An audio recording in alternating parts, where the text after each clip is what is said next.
5월은 가정의 달이고 오늘은 어버이 주일, 지난주에는 어린이 주일로 우리가 함께 섬겼습니다. 이 모든 것을 우리는 가정이라고 얘기하죠. 가정은 하나님께서 우리들을 위해 허락해 주신 소중한 공동체 중에 하나입니다. 그래서 우리의 가정은 소중한 곳이기도 하지만 하나님의 은혜와 복이 함께하는 곳이기도 합니다. 그러기 위해서는 부모가 부모의 역할을, 자녀가 자녀의 역할을, 또한 서로 간의 관계가 하나님 안에서 잘 이루어져야 하는 것이지요. 이것은 우리가 너무나 잘 알고 있는 사실입니다. 그런데 그렇지 못하게 하는 여러 가지 현실의 어려움들이 지금 우리들에게도 계속되어지고 있지요. 가볍게는 서로 함께 만나지 못하는 것, 조금 더 나아가면은 경제적인 어려움으로 인해서 자녀들이 부모에게 자녀로서의 역할을 제대로 감당하지 못하고 있고, 또한 부모는 자녀들의 그 생계를 걱정해야만 하는, 그래서 자신의 것을 아껴서까지라도 내어주고자 하는 그러한 상황들이 계속해서 벌어지고 있습니다. 그뿐만이 아닙니다. 이 땅에서 벌어지고 있는 여러 가지 고난들의 가장 심각한 문제, 이 상황은 이것이 계속 길어지고 있다는 것이죠. 여러분 생각해 보십시오. 이 대구가 그렇게 어려움 당할 때 물론 그 심각한 타격의 현장에 있었지만 이렇게 길리라고 생각해 보신 적 있으십니까? 벌써 5월 달입니다. 하나의 전염병이, 이 질환이 이렇게 길게 우리의 삶을 제대로 살아가지 못하게 하리라고 예상해 보셨습니까?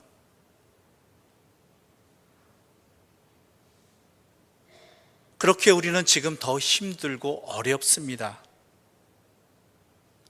고난의 현장 속에 있으면서 우리는 어찌 보면은 이 길어지는 고난의 자리 앞에서 우리의 모습을 잃어가고 있는 것은 아닌지, 잃어가고 있다라고 분명히 볼 수 있어야만 합니다. 사람이 사람답게 살아갈 수 없습니다.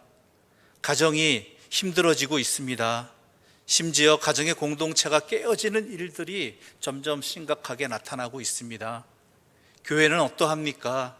교회 공동체가 겪고 있는 이 상황들, 이 고난의 자리 앞에서 당하는 피해들, 또한 앞으로 겪어야 될 일들, 많이 힘들고 어렵습니다.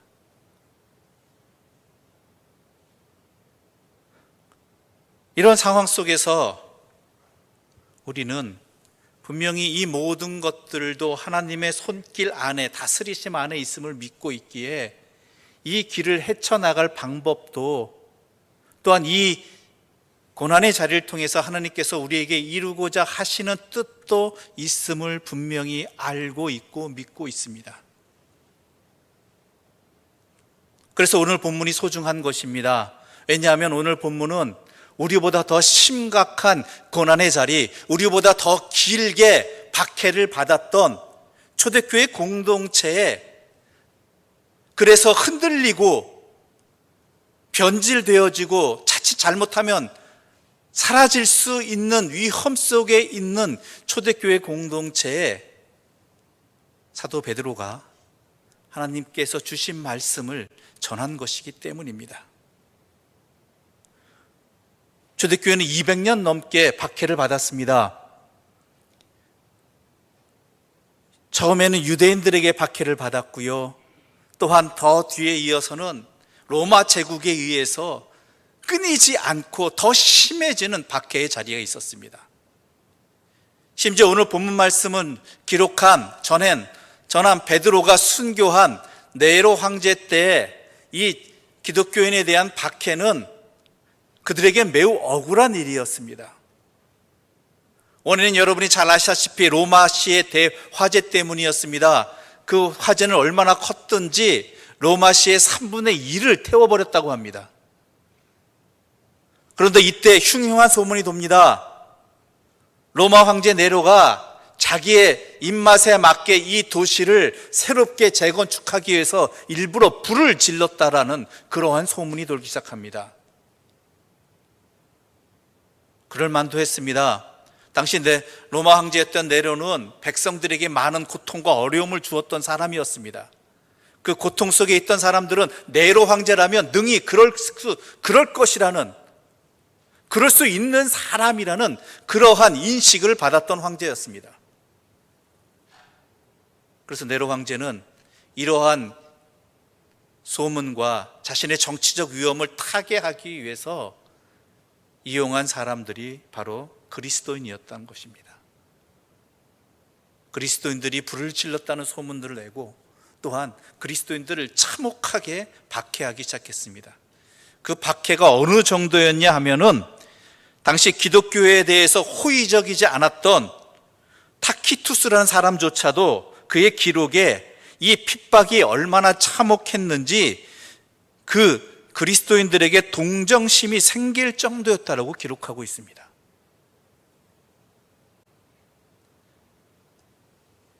게다가 이 로마 제국의 본격적인 박해는 이때가 시작일 뿐이었습니다. 계속되는, 황제가 바뀌어도 이 상황은 그치지 않았던 것이죠. 이러한 상황 속에 있던 베드로, 또한 이러한 염려 속에, 고난 속에서 자신의 정체성을 잃어버리고 교회의 신앙을 잃어버리고 흔들려지는 성도들에게 베드로는 이 문제를 어떻게 해결해야 되는가, 이 상황을 어떻게 이겨낼 수 있는가를 직접적으로 말하고 있는 것이 오늘 본문입니다. 8절과 9절의 말씀 함께 읽어보겠습니다. 함께 읽겠습니다. 마지막으로 말하노니 너희가 다 마음을 같이하여 동정하며 형제를 사랑하며 불쌍히 여기며 겸손하며 악을 악으로 욕을 욕으로 갚지 말고 도리어 복을 빌라. 이를 위하여 너희가 부르심을 받았으니 이는 복을 이어받게 하려 하심이라. 아멘. 베드로는 말합니다. 형제자매를 사랑하라고 이야기합니다. 그래요. 그럴 수 있죠. 맞는 얘기죠. 같이 어려움 당하는 처지는 서로 사랑해서 힘을 내야 되고 으쌰으쌰 해야 됩니다. 그런데 그 다음에 이런 얘기가 나옵니다. 악을 악으로 욕을 욕으로 갚지 말고 도리어 복을 빌라. 어떠십니까? 아멘이 나오십니까? 나에게 욕하는 사람에게, 나에게 악을 행하는 사람에게 악을 악으로 욕을 욕으로 갚지 말라. 그래요. 100번 양보해서 여기까지 한다고 칩시다. 근데 그들에게 복을 빈다는 것이 되는 이야기입니까? 그래요. 성경의 말씀이니까 아멘은 할 수 있겠는데 참 어려운 문제입니다. 어려운 상황이요. 내가 당해보면요, 그 말 안 나와요. 이거 안 돼요. 누가 나한테 싫은 소리 했다라는 이야기를 한 사람 건너편으로 들어도요, 나는 거기에 대해서 좋은 반응할 수 없습니다. 지까짓게 뭔데라고 이야기할 수밖에 없습니다. 뭘 알거나 하는 소리냐고 항변할 수밖에 없습니다. 그렇잖아요. 표현을 안 해도 내 속에서 이게 메아리쳐 울립니다. 반복해서. 그런데 그런 사람들을 향해서, 그러한 이들을 향해서 복을 빌라고요? 가능한 얘기입니까?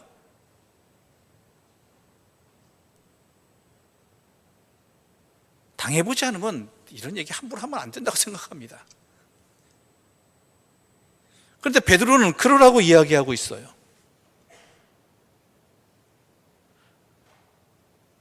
왜냐하면 그리스도인은요, 형제를 사랑하며 복을 비는 사람들이라고 이야기하는 것입니다. 그게 우리의 본질이라는 거예요. 우리가 그런 존재라는 거예요. 내가. 당신이 그리스도인이냐? 그러면 이렇게 할 수밖에 없다라는 거예요.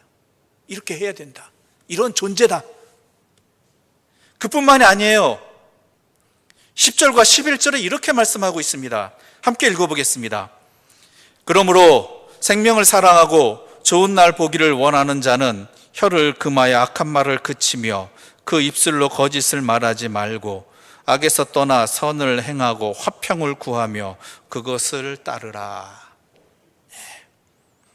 생명을 사랑하고 좋은 날 보기를 원하는 자 누구입니까? 그리스도인이에요. 성도들. 뭐 하라고요? 혀를 다스리라고 이야기합니다. 악한 말 하지 마라. 거짓말하지 마라. 한 달이 건너고 말 한마디 더 퍼져나가면요, 붙는 게 살이잖아요. 침소봉대하게 되잖아요. 거기다 악에서 떠나 선을 행하고 도리어 화평을 구하라고 이야기합니다. 사실 맞는 말이에요. 말이라는 게요, 매우 능력이 있는 것입니다. 하나님의 말씀은 세상을 창조하셨잖아요. 우리의 인간의 말은요, 사람을 죽이기도 하고 살리기도 해요. 그렇잖아요. 한마디 말이 어떤 사람을 죽이기도 합니다. 그 인생의 하루를 망치기도 하고요. 또 좌절한 인생에게 그냥 아무 의미, 말하는 사람으로서는 그냥 한마디 툭 뱉은 그 말이라 할지라도 그게 그 사람에게는 힘을 얻는 그러한 능력을 가지고 있다는 거예요. 그래요. 그러므로 성도들은 살리는 말을 해야 되고 또한 세우는 말을 해야 되겠죠. 그런데요, 악에서 떠나는 것도 좋단 말이에요. 근데 선을 행하는 것까지 내가 못하겠다 이거예요. 그렇죠? 가만히 있겠다 내가. 저만 그런가요? 나에게 악한 일을 한 사람에게 내가 모른 척하고 참는 것까지는 하겠어. 근데 그 사람을 향해 선을 행하고 그 사람과 화평하기 위해서 다가서는 것, 그 사람의 화평을 빌어주는 것, 복을 빌어주는 것, 내가 그것까지는 좀 힘들다 하는 생각이 저절로 듭니다. 저는 내가 화풀이 안 하는 거, 그대로 대가 치르게 하는 것, 이것까지 내가 그래도 참겠는데 이건 도저히 아니라는 것이죠. 여러분은 어떠신가요? 안 만나고 싶죠? 차라리 말을 안 섞고 싶죠? 그것을 해내는 내 자신이 대견스럽죠?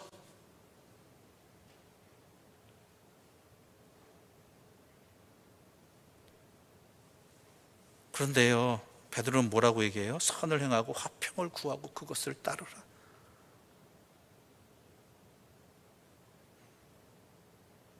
이게 고난 속에 있는 그리스도인들이 이 고난을 이겨낼 수 있는 방법이라고 이야기합니다. 그뿐만이 아니에요. 더 답답한 얘기하고 있습니다. 이해 못할 이야기하고 있습니다. 13절 말씀 함께 읽어볼까요? 13절입니다.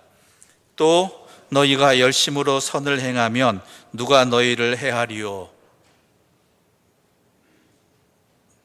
아멘이 나오십니까? 여러분, 베드로의 말처럼 열심히 선을 행하면 누구든 그 선을 행한 성도에게 해를 가지 않던가요? 선이 선으로 다가오던가요? 아니에요. 세상은요, 선을 갚지 아니하고 도리어 악으로 갚습니다. 도리어 나를 우습게 여깁니다. 그래도 되는 사람인 것처럼 막 취급합니다.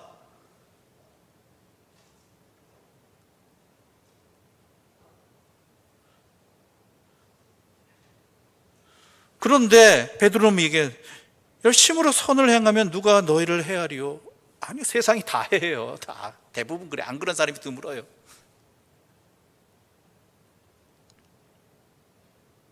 왜 이런 말을 할까요? 베드로가 그도 지금까지 고난 받았고요, 또한 앞으로 자신이 속한 공동체가 이 고난 속에서 너무나 힘들어하는 걸 분명히 알고 있어요. 이로 인해서 많은 어려움들이 생기고 성도들이 신앙의 자리를 떠나고 교회 공동체가 흔들려 버리고 변질되고 하는 일들이 지금 현재 벌어지고 있는 일이에요. 앞으로 고난은 계속돼요. 200년 넘게. 이런 상황 속에서 왜 이런 말을 할까요?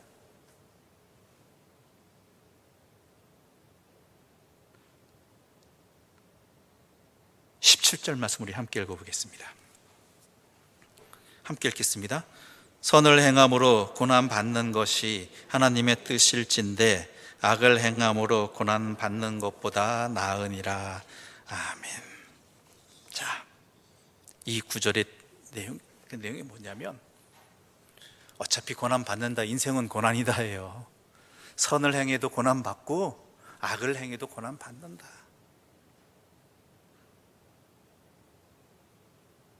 그러면 굳이 선을 행할 필요 없잖아요.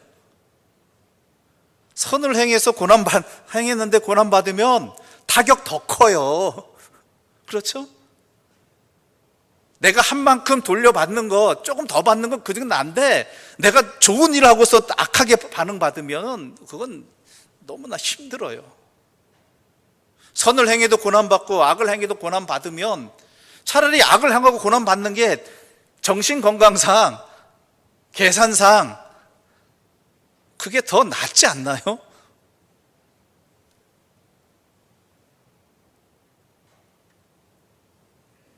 그런데 여러분,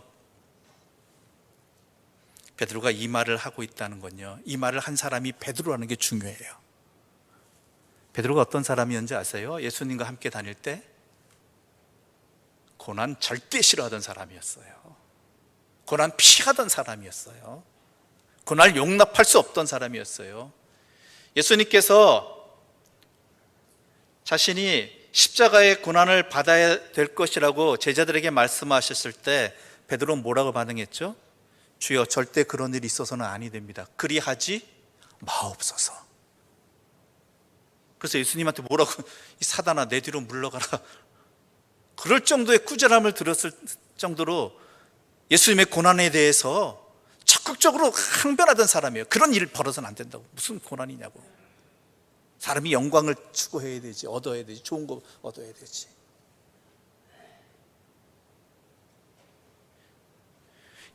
그뿐만이 아니죠. 예수님 잡겠다고 온 로마 군인들 또한 그의 수하들에게 칼을 휘두른 사람입니다.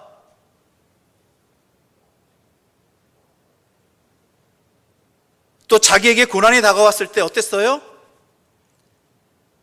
예수님이 재판받으실 때 사람들이 베드로에게 뭐라고 이야기합니까? 저 사람은 저 재판받는 이들과 같은 무리이다, 같은 도당이다. 그러니까 그런 위협이 다가오니까, 그런 고난이 다가오니까 뭐라고 그래요? 난 그런 사람 모른다.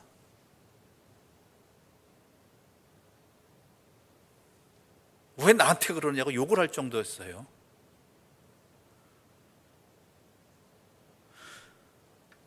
그런 그가 악을 악으로 갚지 말고 욕을 욕으로 갚지 말고 의를 위해 참고 고난 받으라고 말하고 있는 것입니다. 의를 위해 고난 받는 삶이 복이라고, 고난을 하나님의 뜻으로 받아들이라고, 순종하라고, 이렇게 행해야 된다라고 말하고 있는 것입니다. 왜요? 자기가 경험했기 때문에요. 베드로는요, 미안하지만 바울처럼 학문적인 사람은 아니에요. 그런데 베드로는요, 자신이 몸으로 경험하는 사람이에요. 몸으로. 즉 그는 고난을 거부했습니다. 심지어 고난받는 주님을 뭐라고 하기도 했습니다. 그리고 예수님을 부인하기도 했습니다.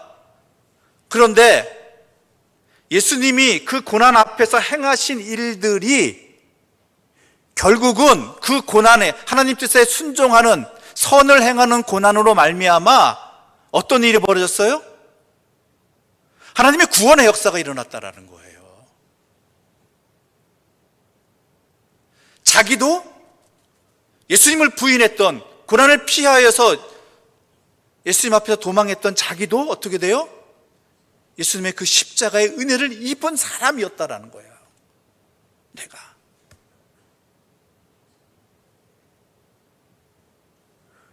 그러니까 선을 행하는 고난, 선으로 당하는 고난, 믿음의 고난은요, 의를 위해 고난받는 것은요, 그래서 복이 있다라고 그는 말하는 것이에요. 14절 말씀 우리 함께 읽어볼까요? 14절입니다. 그러나 의를 위하여 고난을 받으면 복이 있는 자니 그들이 두려워하는 것을 두려워하지 말며 근심하지 말고. 악을 행함으로써 악을 행해도 고난받는 것이 있고 선을 행해도 고난을 받는데, 우리가 선을 행함으로 또한 의를 위해서 고난받는 건 도리어 복이 된다라는 건요, 그가 이미 경험한 일이기 때문에, 내가 그걸 경험했다라는 거예요. 그래서 오늘날 이 자리에 있게 되었고 이렇게 살아갈 수 있었고 이러한 사명을 감당할 수 있었다라는 거예요. 내가 나음을 입은 사람이다라는 것이죠. 그렇잖아요. 자기가 고침을 받았는데, 자기가 그 은혜를 입었는데, 자기 눈으로 보았는데, 자기가 경험을 했는데, 이것만큼 확실한 게 어디 있겠어요? 그렇죠?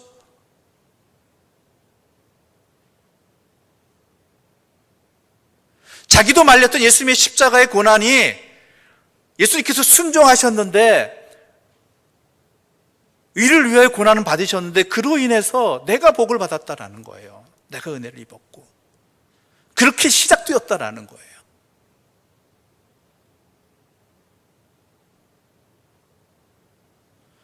그래서 베드로는요, 자기의 경험으로 얘기하는 거예요.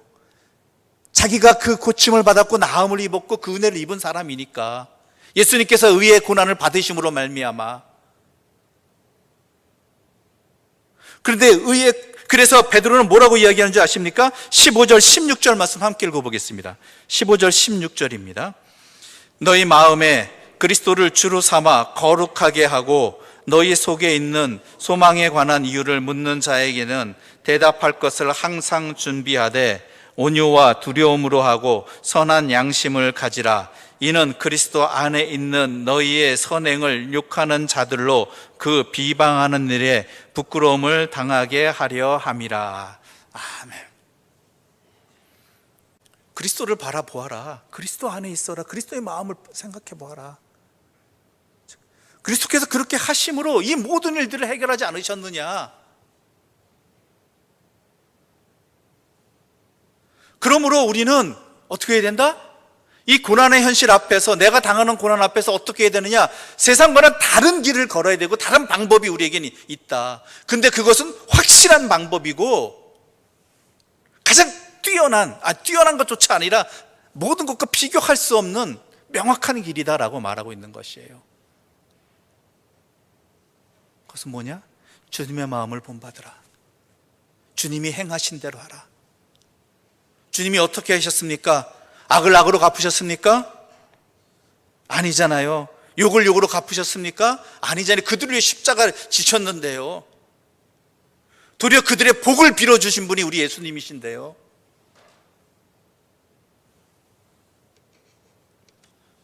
또한 도리어 악에서 떠나 선으로 행하신 분이고, 그래서 화평을 이루고자 하신 분이 누구세요? 우리 예수님이시라는 거예요.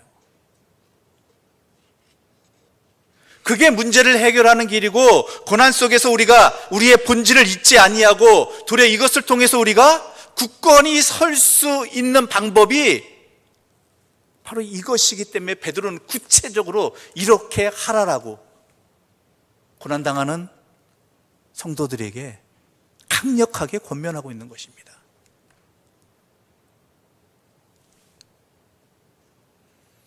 그 결과 어떻게 되는지 아세요? 여러분 너무 잘 아시는 일이잖아요. 앞서도 얘기했지만 초대교회는 200년 넘게 계속된 고난의 현장이 있었습니다. 처음부터요. 그러면요, 이런 세상에 이러한 공동체라면, 이런 일이라면요, 이 공동체는 없어져요. 변질되어 버려요. 아니면은 이상한 폭력으로 인해서 자기 멸망의 길로 걸어가죠. 그런데 어떻게 된지 아세요? 이 초대교회는 200년간의 그 박해 속에서 도리어 믿는 사람들이 늘어났어요. 갈릴리에서 시작되어진 그 조그만 공동체가 도리어 자신들을 핍박하는, 당시에 온 전 유럽을 지배하고 있던 로마 제국의 국교가 되어버리는 200년간의 그 고난 속에서도 점점 더 심해지는 그 박해 속에서도 그 나라를 변화시키는 놀라운 공동체로 굳건히 서고 성장하고 영향력을 미쳤다라는 것이죠. 그 방법이 어디에 있었는지 아세요? 바로 이 본문이에요. 세상과는 다른 길을 걸었기 때문에, 주님이 걸어가신 길을 그대로 걸었기 때문에, 악을 악으로 갚지 아니하고 욕을 욕으로 대하지 아니하고 도리어 복을 빌어주고, 또한 선을 행하고 화평을 빌어주고, 의를 위해 고난 받는 것을 기꺼이 감당해내고, 이름을 통해서요, 그 모습이요 도리어 다른 사람들에게, 주님을 모르는 사람들에게 좋게 보여지고 함께 하고 싶은, 이해하지 못할 일들이 벌어지고, 그래서 로마 제국을, 오늘날 전 세계를 변화시켜 나가는 그러한 신앙의 공동체로 굳건히 설 수 있었던 것입니다.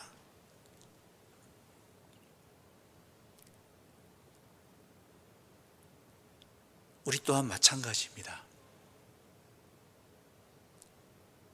내 삶의, 개인적인 삶의 자리뿐만 아니라 우리 공동체가, 이 신앙의 공동체가 이 고난 앞에서 하나님의 사람답게 살 수 있는 것, 또한 하나님의 교회답게, 하나님의 가정으로답게 제대로 살아갈 수 있는 방법, 흔들리지 않을 수 있는 방법, 그 본질을 지킬 수 있는 방법은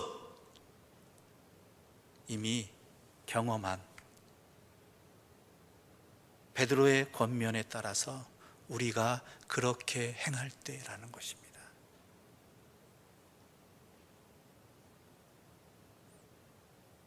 여러분, 힘들고 어렵겠죠.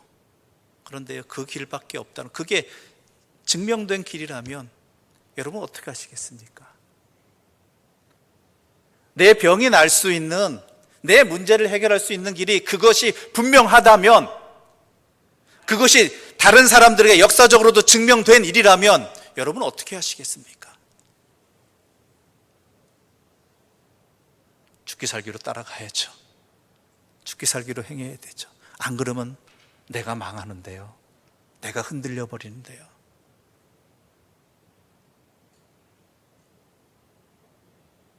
어려운 세상입니다. 하지만 그 속에서 자기의 본분을 잃지 아니하고 작은 희망을 만들어가는 사람, 그런 사람들이 있을 때 세상은 고침을 받습니다.